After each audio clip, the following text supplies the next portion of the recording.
Hey everyone, today I'm going to show you 4 essential knitting cast-on methods. The backwards loop cast-on, the cable cast-on, the long tail cast-on, and cast-on by knitting.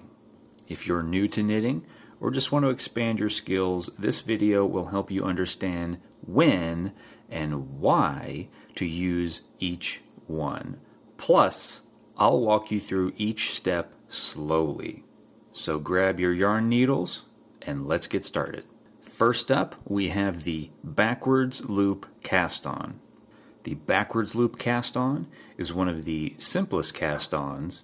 It's quick, it's easy, and it's great for adding stitches in the middle of a project, like underarm stitches in a sweater, for example. First thing you're going to do is you're going to make a slip knot. So here we go, we're going to make our slip knot.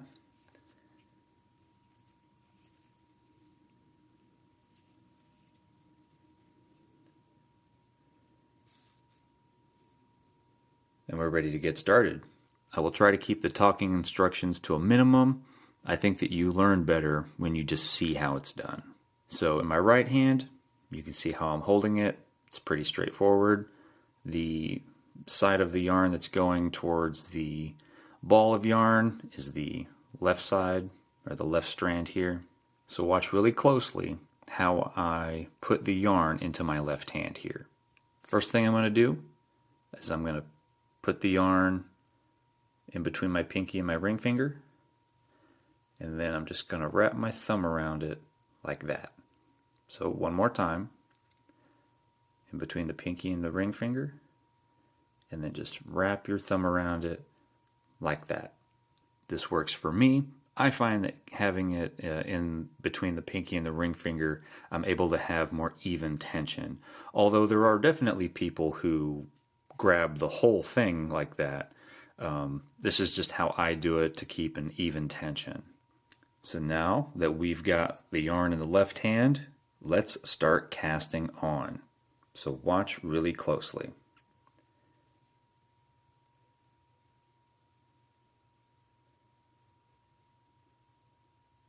And then just kind of pull it down like that. See? That was actually pretty easy. All right. So here we are.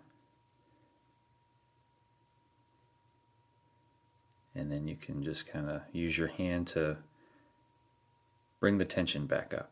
We'll do a couple more. Again, we're just going under here like that, pulling our thumb out, and then just taking the slack out, bringing the tension back up. And that's it. You can do this pretty fast. And there you go. So you would just repeat this until you have the number of stitches that you need. Now, when would you use the backwards loop cast on? It's great for when you are adding stitches mid-project. It is a quick and simple cast on, like you saw. Now, here's where you wouldn't use it. It's not ideal for firm edges. As you can see, it is kind of a loose cast on, but it is very stretchy. So if you want stretchiness, this is an option for you. Now, be careful to not pull too tight when you are doing this cast on, because it can become tricky to knit into it if it is too tight. Next, we have the cable cast on. This cast on creates a firm, neat edge. It's great for structured projects like scarves, blankets, or sweater hems where you want a nice, firm, clean edge. So again, we're going to start with a slip knot.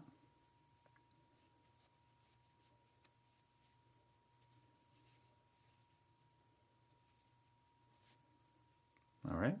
Now we're going to move the needle to our left hand here. We're actually going to knit into this slip knot here.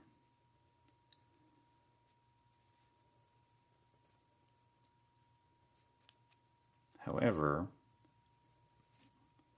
we are going to pull this yarn through and slide it onto the needle kind of backwards. And then now we're just going to put our needle in the middle here, wrap it, bring it through here. And then we're going to put it on the end of the needle like that. Now when you pull the tension here, this last stitch might look a little like it's interfering with the other one, but it's not, and it'll even out as we go. You'll see. So again, go in the middle here, between the strands, wrap the yarn around it,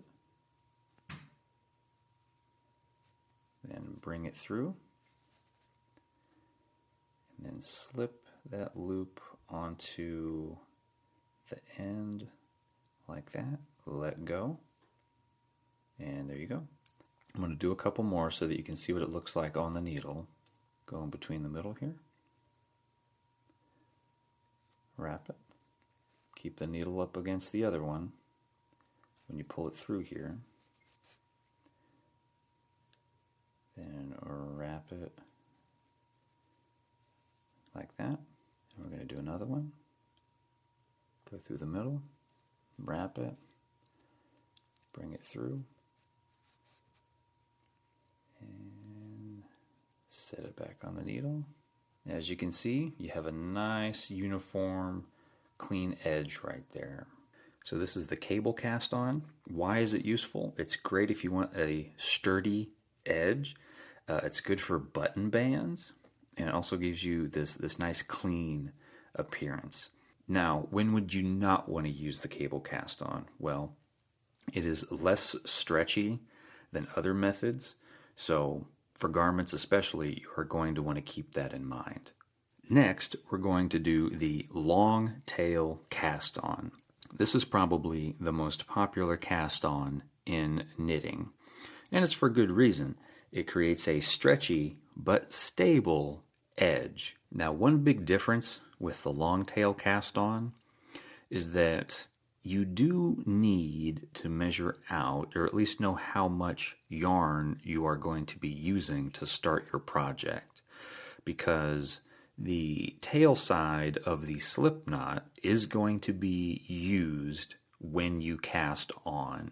So that means we have to leave ourselves a tail on our slip knot that matches whatever pattern we're using for our project. There are two easy ways to do that. You can either take the number of stitches, multiply that by 3.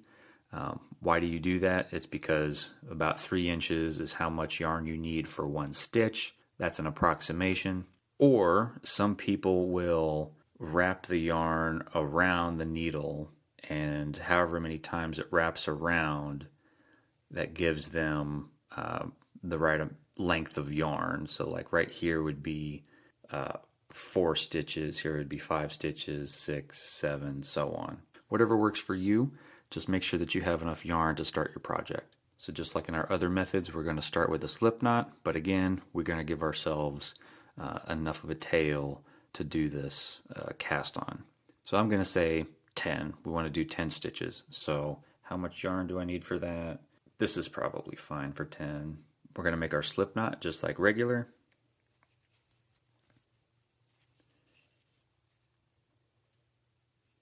Tighten it up.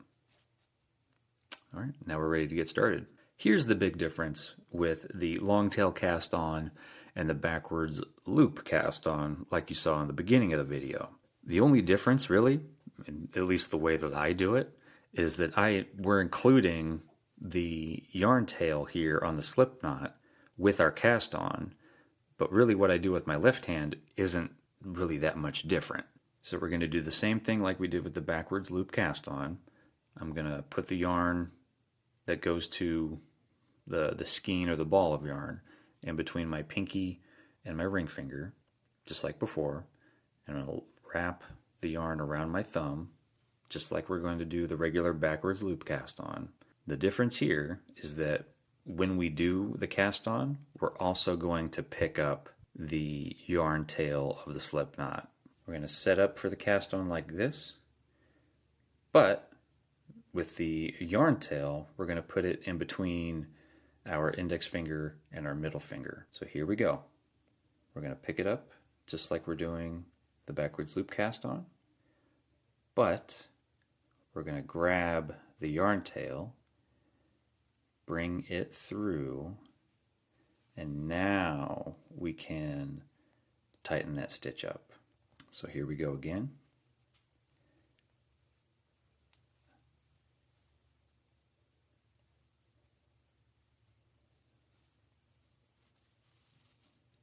Tighten it up.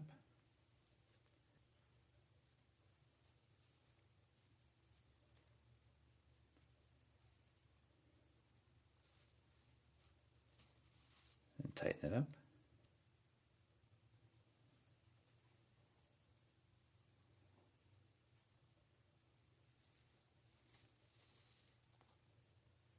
And there you go, the backwards loop cast on. Just repeat until you have the amount of stitches that you need. So here's why it's so popular.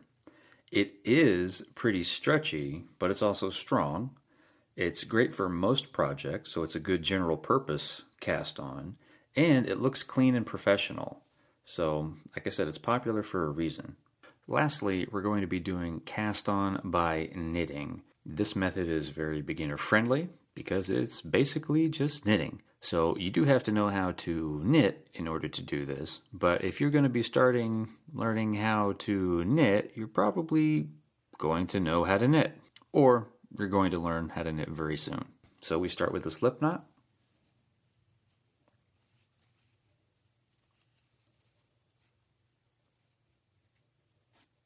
There we go.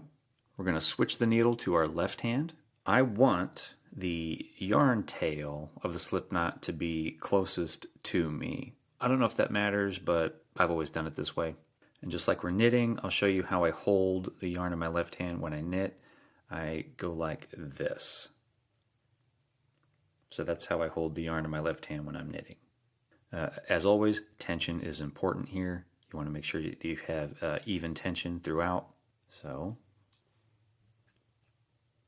I'm going to go in,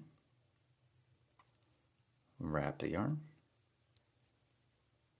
and just like we're knitting, except when we go to put it on the needle, we're not going to twist it, we're just going to direct deposit it right on the end there. And then, of course, take the tension out. All right, so this is what it'll look like after you've done the first one. So we're going to go in like that. We're going to knit, bring it around, and then just set it in front there. And we can even go in as we're bringing the tension up and grab it, bring it out, drop it on there. We can go in, wrap it around, do our knit stitch, and then just drop it on the end there. Bring the tension out. So as you can see, you do have a nice clean edge here.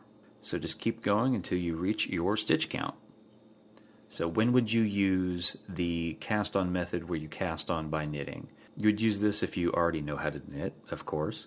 When you want something that's slightly stretchier than the cable cast on, but still has a uniform edge, again, you would want to use the cable cast on primarily for a uniform and stable edge, but if you wanted something that had a little bit more stretchiness than the cable cast on, you could use cast on by knitting.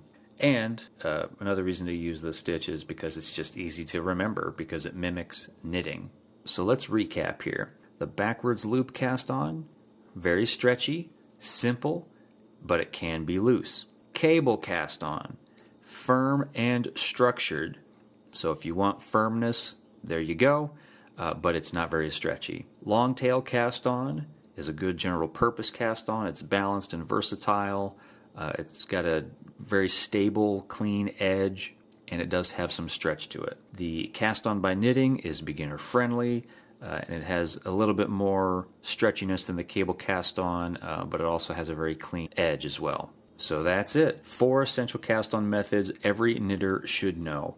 So if you found this helpful, give it a thumbs up and consider subscribing to the channel. It'll help others find this video, and so it might be able to help them. Then, after you do that, let me know in the comments which cast on you use the most. So happy knitting, and I'll see you in the next one.